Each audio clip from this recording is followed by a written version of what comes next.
By চ্যানেলে তোমাদের সবাইকে জানাই অনেক স্বাগত। তোমরা সবাই কেমন আছো? আশা করি বেশ ভালো আছো। আমিও আছি মোটামুটি। এখন বাজে সকাল 11টা, আর আজ হলো শনিবার। তোমাদের এই অগোছালো রান্নাঘর দেখাচ্ছি কেন জানো তো? সেই সকাল 6টার সময় রান্না করেছি, তারপরে 11টা থেকে ব্লগটা শুরু করেছি। রান্নাঘর ওইভাবেই পড়ে আছে। কেন, কি কারণ, সেটা ভিডিওটা দেখতে থাকো, আস্তে আস্তে সব জানতে পারবে।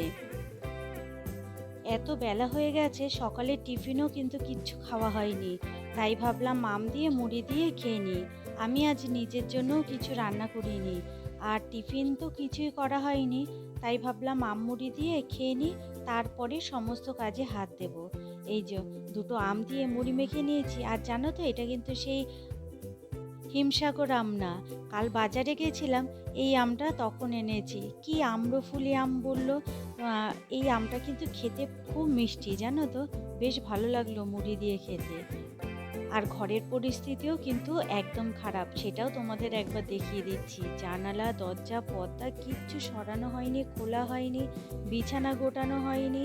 এখন সমস্ত কিছু করব। ঘুম থেকে উঠেই আমার প্রথম কাজ থাকে দরজাটা খুলে দেওয়া, ঘরে আলো বাতাস যাতে ঢোকে। আর রাই উঠে যাওয়ার পরই সঙ্গে সঙ্গে জানালার পর্দা সরিয়ে জানালাগুলো একটু খুলে দিই, কারণ বেলা হলেই তো প্রচণ্ড রোদ ঢোকে ঘরে, এই কারণে। আর আজ কিছুই করিনি। কাল গেছিলাম বাজারে। আমি যখনই বাজারে যাই জানোই তো, প্রায় 8-9 দিনের মতো বাজার করে নিয়ে আসি, যেন 8-9 দিন আমাকে বাজারে না যেতে হয়। নতুন বন্ধুরা না জানলেও পুরনো বন্ধুরা তো জানোই আমি সিঙ্গেল মাদার। আর যেহেতু রাই আগে একটু আমাকে সাহায্য করে দিতে পারতো, তাই একটু অসুবিধা কম হতো। এখন যেহেতু ও একদমই সাহায্য করে দিতে পারে না, তার জন্য পুরো সংসারের চাপটা কিন্তু আমার একার হাতের ওপরই এসে পড়েছে। আর জানো তো, আমি যে বাজারে যাই ওখানে একটা সরকারি বাজার বলে বাজার আছে। ওখানে সবজির দামটা কিছুটা কম হয়, কিন্তু থাকে প্রচণ্ড পরিমাণে ভিড়। হাতে সময় নিয়ে বাজারে যেতে হয়। আর কাল ছিল প্রচণ্ড পরিমাণে রোদ। বাজার থেকে আস্তে আস্তে অনেকটাই বেলা হয়ে গেছিল। আর তারপরে তার আগের দিন রাত্রিবেলাতে রায়ের কাশির জন্য রাই কিছুতেই ঘুমাতে পারেনি। ওকে রাত্রিবেলাতে উঠে তেল মেখে দেওয়া, তারপর গরম জল করে খাওয়ানো, এইগুলো করাতে করাতে রাতে আমাদের ঠিকমতো কারোই ঘুম হয়নি। আবার সকালবেলায় আমি উঠে গেছি, উঠে ওকে আবার রান্না বান্না করে দিয়েছি, অফিসে নিয়ে যাবে, খেয়ে যাবে, তার জন্য আমার ঘুমটা একদমই হয়নি। আমরা একবার হরিদ্বারতে গেছিলাম ঘুরতে, তখনই এই রাম মূর্তিটা নিয়ে এসেছিলাম রায়ের পছন্দের। সেটাই এই মুছে নিয়ে তোমাদের একটু দেখালাম। ও যেটা বলছিলাম, ওই ঘুম না হওয়ার কারণে আর রাত্রিবেলা অতখানি জেগে থাকা, তারপরের দিন আবার রোদে বাজার করা, ব্যাস সব মিলিয়ে মাথা যন্ত্রণা শুরু। আর মাইগ্রেনের যন্ত্রণা মানে তো বুঝতেই পারছো, সে প্রচণ্ড পরিমাণে যন্ত্রণা। রাই ওরকম দেখে ও বলেছে তোমাকে আর রান্নাবান্না আজকে করতে হবে না, আমি ক্যান্টিনে খেয়ে নেব। কিন্তু মনও তো মানে না বলো, সেই সকালবেলাতে যায়, রাত্রিবেলায় বাড়ি আসে, ক্যান্টিনে আর কতবারই খাবে বলো। আর যাওয়ার সময়ও তো ভাত খেয়ে যায়, সেইটুকুও তো আমাকে করে দিতে হবে। তাই কোনো রকম ওকে ভাত করে দিয়েছিলাম, আলু সেদ্ধ ভাত আর ডিম সেদ্ধ দিয়ে খেয়ে গেছে। আর ডিমটা একটু পেঁয়াজ দিয়ে ভাজা ভাজা মতো করে দিয়েছিলাম, বলেছিলাম এটাই কোনো রকম একটু ভাত দিয়ে খেয়ে নিস, আর সাথে কিছু একটা নিয়ে নিস ক্যান্টিন থেকে। ও 8:30টার সময় বেরিয়ে যাওয়ার পর তারপর আমি ওষুধ খেয়ে যে শুয়েছি, এই 11টার সময় উঠেছি। অনেকে ভাবে জানো তো, মাথা যন্ত্রণা এ আর এমন কি, কিন্তু না গো, মাইগ্রেনের ব্যথা যাদের আছে তারাই একমাত্র বুঝতে পারে এর যে কি সাংঘাতিক যন্ত্রণা। তখন কোথায় আছে সন্তান, কোথায় আছে সংসার, না দিন না রাত না লাইটের আলো, কোনো কিছুই ভালো লাগে না, না কোনো ভালো খাবার, না কোনো কিছুতেই তখন মন লাগে না।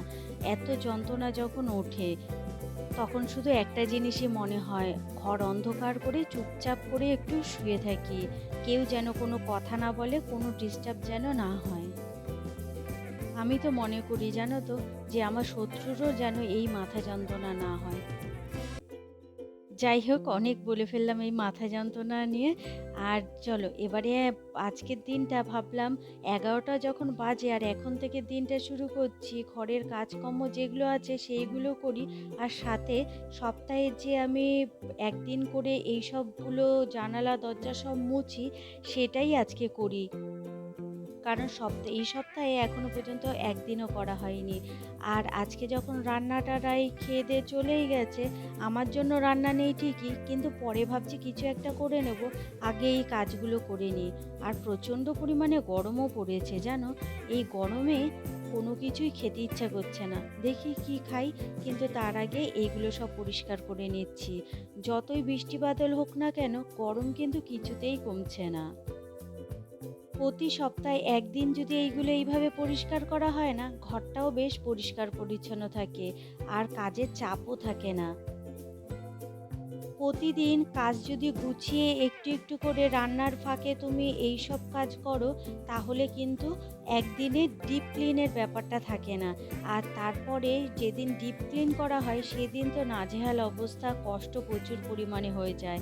আগে আমি ওরকমই করতাম জানো, কিন্তু এখন ভাবি সপ্তাহে একদিন যদি এইভাবে করে নিই, তাহলে কিন্তু আর কষ্টটাও হয় না, আর ধুলোটাও সেইভাবে আর পড়ে না। কারণ প্রতি সপ্তাহে সপ্তাহে তো পরিষ্কারই করা হয়, এর জন্য ধুলোও সেরকম পড়ে না।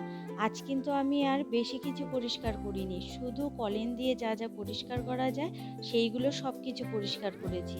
আর আমার ঘরে তো সেরকম কিছু ফার্নিচার নেই, যেটুকু আছে প্রত্যেক দিনে ঘর ছাড় দেওয়ার আগে একটু মুছে নিই। এই জানালার কাজ টাজগুলো এইগুলো না একটু পরিষ্কার না থাকলে পরে কেমন যেন বিচ্ছিরি লাগে দেখতে, কাজ তো খুব চোখে লাগে। তাই এইগুলো সপ্তাহে একদিন করে পরিষ্কার করে নিই। দেখো তো, কথা বলতে বলতে ঘর গোছানো কমপ্লিট, কেমন হলো? তোমার কাছে ঘর বেঁধেছে সুখ পরিদের কোল, চোখ তাকালো মেঘ সরালো, ইচ্ছে দিল দোল। তুমি আমার স্বপ্নতে সাজাও বড় যত্নতে, আদর ঢেলে আলো আধারের সংসারে। অনেকেই বলে জানো তো, তুমি তো সিঙ্গেল মাদার, তোমার আর অসুবিধা কিসের, কোনো রকম একটু রান্না করে মা মেতে খেয়ে নাও, কোনো ঝামেলাই নেই। কিন্তু তারা এটা বোঝে না, সিঙ্গেল মাদারদের চারিদিকে চাপটা একা নিতে হয়, ঘরে বাইরে সব দিকের চাপ। একটা জিনিস খারাপ হলো সঙ্গে সঙ্গে মিস্ত্রি ডাকতে হবে, তাকেই ছুটে যেতে হয়। ব্যাংকের কোনো কাজ করতে হবে, তাকেই ছুটে যেতে হয়। বাজার থেকে কিছু আনতে হবে, তাকেই ছুটে যেতে হয়।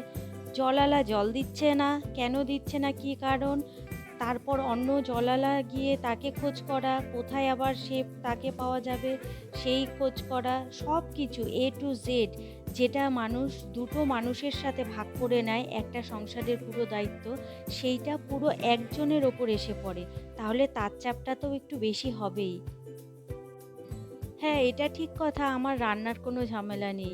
আমার মেয়েকে যেমন তুমি রান্না করে দেবে তেমনই ও খাবে। কিন্তু আমি তো মা, বলো, মেয়ের পছন্দ মতো খাবার করে দিতে তো আমারও ইচ্ছা করে। যেদিনকে কাজের চাপ বেশি থাকে সেদিনকে পছন্দ মতো হয়তো একটা রান্না করলাম কিংবা দুটো রান্না করলাম, ব্যাস, এর বেশি আমি রান্না বান্না বেশি একটা করি না। আর একটু মাংস খেতে ভালোবাসে বলে সেটাই করে দিলে ওর সব সমস্যার সমাধান হয়ে যায় ওতেই। আর রান্নার জন্য বেশি চাপ না। কিন্তু আমার মনে হয় জানো তো, রান্নার চাপ থাকুক, কিন্তু চারিদিকের বাইরের সমস্যা যেইগুলো হয় সেইগুলো যদি মেটানোর একজন থাকে আর ঘরেরটা তুমি সামলে নাও, তাহলে দিব্যি কিন্তু একজনের ওপর চাপ পড়ে না। কিন্তু তারা জানি না কেন এই জিনিসটা ভাবে যে না, সিঙ্গেল মাদার মানে সে বিশাল খুশি, তার কোনোই চাপ নেই। তাদের আমি এটা বোঝাতে পারি না এই সিঙ্গেল মাদারদের প্রচুর চাপ, এটা তারা বুঝতে পারবে না যারা সিঙ্গেল মাদার নয়। আমার এই ব্যাপারটা তারাই বুঝতে পারবে যারা সিঙ্গেল মাদার। আজ এই কথাগুলো কেন বললাম বলো তো? কাল যে বাজারে গেছিলাম তখন একজন আমাকে বলছে যে তোমার তো এখন কোনো চাপই নেই, মেয়ে অফিসে বেরিয়ে যায় সকালবেলায়, তারপর তুমি সারা দিন বাড়িতে একা একা বসে সময় কাটাও, কোনো কাজ নেই। তার কথাটা শুনে শুধু হাসিই পেয়েছিল। শুধু ভাত করে রেখেছি আর এখানে একটু কাড়া করেছিলাম, রায়ের ওই প্রচণ্ড কাশি হয়েছে না, তার জন্য ওষুধও খাচ্ছে সাথেই কাড়াটাও খাচ্ছে। কাড়াটা খেলে না কাশিটা অনেকটাই কম থাকে। এই কথাটা সত্যি যে আমি কোনো ইনকামের কাজ করি না, কিন্তু নিজের সংসারের এতটা পরিমাণে কাজ থাকে যে আর ইনকামের পথে এগোইনি বললেও ভুল হবে। আমি চেয়েছিলাম যে রাইও কাজ করছে, আমিও কাজ করি, কিন্তু সেটা রাই কখনোই চায়নি, তাই আর কাজ করা হয়ে ওঠেনি। লোকের একটা অভ্যাস জানো তো, বাইরে থেকে দেখেই মানুষকে এত পরিমাণে জাজ করে নেবে যে সে সব কিছু দেখেই বুঝে যায় তার সংসারে কি হচ্ছে না হচ্ছে, কতটা কি হচ্ছে। সে যাই হোক, বাদ দাও, মানুষের নেচার যেটা মানুষ সেটা করবেই, তাই না? দেখো, কথা বলতে বলতে আমার ঘরের সমস্ত কাজ প্রায় শেষের দিকে। ঘরটা ঝাঁট দিয়ে তারপরে ঘরটা মুছে স্নান করে নেব। আর দেখেছো আজকে কতটা বেলা হয়েছে তার প্রমাণ, ঘরে রোদ ঢুকে গেছে। এই সময়তে কিন্তু আমি দরজা জানালা সব সময় বন্ধ করে রাখি, ঘরে যেন রোদ না ঢোকে। কিন্তু আজকে খুলে রেখেছি এই কারণেই, সকাল থেকে তো বন্ধ ছিল, তার জন্য বেলাতেই খুলে রেখেছি। একটা টাইম তো দরজা জানলা খুলে রাখতেই হয়, তাই না বলো? এর ফাঁকে অনেকগুলো কাঁচাও পর্যন্ত ভিজিয়েছি। এই যে কয়দিন অমাবস্যার জন্য কাচতে পারিনি, তাই বেশ কটা কাঁচাও জমেছে। তা আজ অল্প কটা আবার কাঁচাও ভিজিয়ে দিয়েছি। ওষুধটা খাওয়ার পর না শরীরটা প্রচণ্ড পরিমাণে দুর্বল লাগে, হাত পা একটু কাঁপেও বলতে পারো, কিন্তু মাথা যন্ত্রণা এক্কেবারে কমে যায়। আর এই কারণেই ভাবলাম যতটা পারি কাজ একটু এগিয়েই নিই। রান্নার চাপ যেহেতু নেই, এই কারণে ভাবলাম কাজ যতটা পারি এগিয়ে নিই। চলো এবারে স্নান করে কেচে টেচে একবারে দেখা হচ্ছে।